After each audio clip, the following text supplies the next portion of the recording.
Amén. Que se le bendiga, hermano. Les saludo en el amor de Cristo. Y bueno, vamos a seguir avanzando con el estudio del libro de Romanos. Voy a pedirle que busque el capítulo 14. Vamos a ir leyendo y estudiando también su palabra. Dice la Reina Valera: los débiles en la fe. Vamos a leer el versículo 1, el versículo 12. Dice así la palabra del Señor: los débiles en la fe. Recibid al débil en la fe, pero no para contender sobre opiniones, porque uno cree que se ha de comer de todo, otro que es débil como come legumbres. El que come no menosprecie al que no come, y el que no come no juzgue al que come, porque Dios le ha recibido. ¿Tú quién eres que juzgas al criado ajeno? Para su propio Señor está en pie, o cae, pero estará firme, porque poderoso es el Señor para hacerle estar firme. Uno hace diferencia entre día y noche, otro juzga igual todos los días. Cada uno está plenamente convencido en su propia mente. El que hace caso del día, lo hace para el Señor, y el que no hace caso del día, para el Señor no lo hace. El que come, para el Señor come, porque da gracia a Dios, y el que no come, para el Señor no come, y da gracia a Dios, porque ninguno de nosotros vive para sí, y ninguno muere para sí. Pues vivimos para el Señor, vivimos, y si morimos, para el Señor morimos. Así pues, sea que vivamos o que muramos, del Señor somos, porque Cristo para esto murió, resucitó y volvió a vivir para ser Señor, así que de los muertos como de los vivos. Pero tú, ¿por qué juzgas a tu hermano? O tú también, ¿por qué menosprecias a tu hermano? Porque todos los compareceremos ante el tribunal de Cristo, porque escrito está: vivo yo, dice el Señor, que ante mí se doblará toda rodilla, toda lengua confesará a Dios, de manera que cada uno de nosotros dará a Dios cuenta de sí. ¿Ven? Nos está hablando eh, de la debilidad de la fe, ¿cierto? Esto ya Pablo está hablando de la iglesia de Roma cerca del año 60 después de Cristo, y les dice recibir al débil en la fe, ¿cierto? Eh, es decir, se refiere a aquel creyente que no entiende la obra de la cruz como debiera entenderlo, ¿cierto? Pero no para contienda de disputa, ¿cierto? Eh, Se refiere a aquellos que son fuertes en la fe, que tienen un gran poder de discernimiento, pero que no por eso se sientan superiores a los que a lo mejor son débiles para entender algunas cosas, ¿cierto? Eh, y no solamente para entender, sino que para tener comunión con la iglesia, para, ¿cierto?, tener además la libertad de poder ofrendar, ¿cierto?, sin que sea algo gravoso, etcétera. Todo eso lo entrega, ¿cierto?, o lo hace una persona que ya es madura en la fe. Dice el 2, porque unos creen que han de comer de todas las cosas, otro que es débil come legumbres, ¿cierto? Eh, y eso es porque algunas personas, ¿cierto?, le dan un sentido de pecaminosidad al hecho de comer cerdo, por ejemplo. Hay algunas religiones que no comen cerdo, y otras cosas más, ¿cierto? En definitiva, eso es, de alguna manera, no entender correctamente la obra terminada en la cruz, ¿cierto? Lo que el Señor hizo en la cruz del Calvario, eso eliminó toda restricción, ¿verdad? En cuanto a las comidas, en cuanto a tantas cosas que señalaba la ley para poder agradar a Dios. El que come, dice 3, no menosprecie al que no come, ¿cierto? Se refiere a ese espíritu de superioridad que existe en muchos hermanos. Y el que no come, no juzgue al que come, ¿cierto? Lo mismo por el revés, porque Dios le ha aceptado, ¿cierto? Eh, ¿Tú quién eres que juzgas al siervo ajeno? Dice el 4. Eh,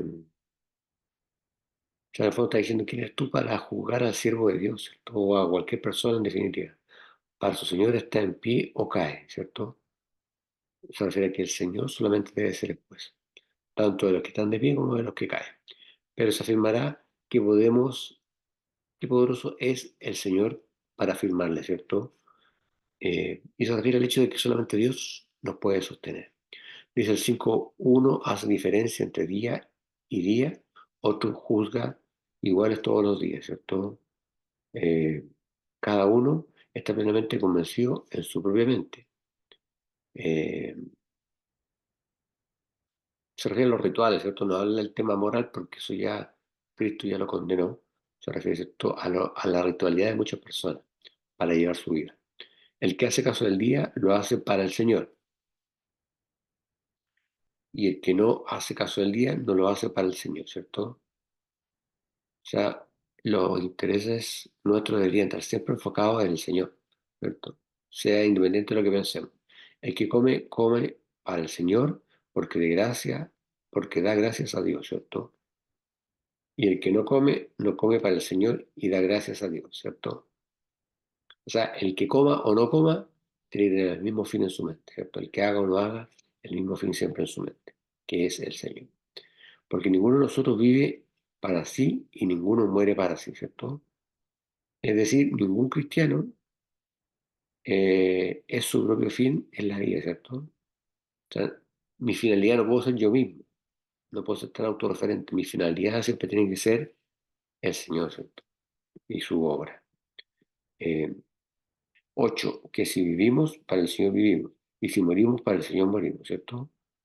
Todo lo que hacemos en nuestra vida debe ser para el Señor, incluso al morir.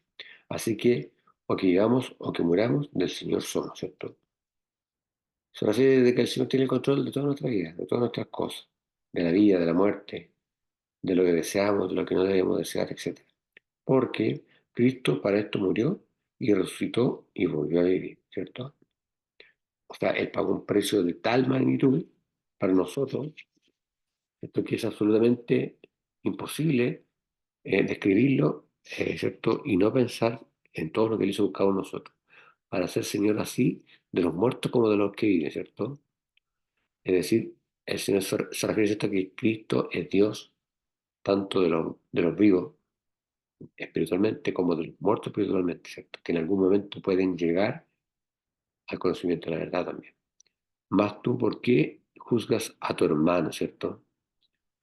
¿Está capacitado algún creyente para juzgar a otro? De ninguna manera, ¿cierto? Solamente el Señor es el juez justo. O también, ¿por qué menospreciar a tu hermano? ¿Cierto? Eh, ¿Podemos rechazar a otro? No, tenemos que amarlos a todos, ¿cierto? Tenemos que poner distancia frente al pecador, pero amarlo, ¿cierto?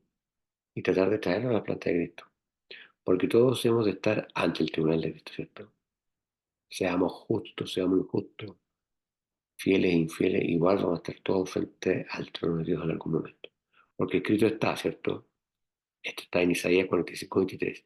Vivo yo, dice el Señor, ¿cierto? Que ante mí se doblará toda rodilla y toda lengua confesará a Dios. Eh, de manera que cada uno de nosotros dará a Dios razón de sí, ¿cierto? Cada uno es responsable de sus actos y cada uno de nosotros, cuando el Señor venga, va a tener que doblar su rodilla y confesar que Jesucristo es el Señor. No importa en lo cual usted crea, Jesucristo es el Señor, ¿cierto? Y esa va a ser nuestra confesión. Bien, vamos a quedar hasta aquí.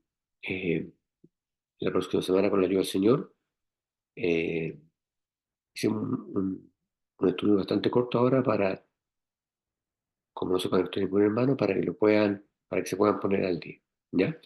Así que seguimos la próxima semana con el mismo capítulo 14 y seguimos con el versículo 13 hasta terminar el capítulo 14. Amén.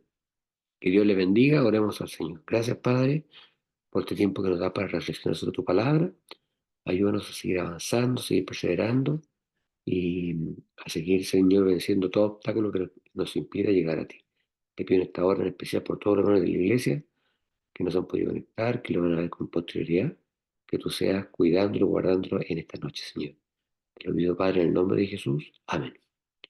Bien, hermano, que Dios le bendiga y nos veremos el domingo por este medio o en vivo, ahí como tenga siempre preparado. Y Dios le bendiga, que descanse.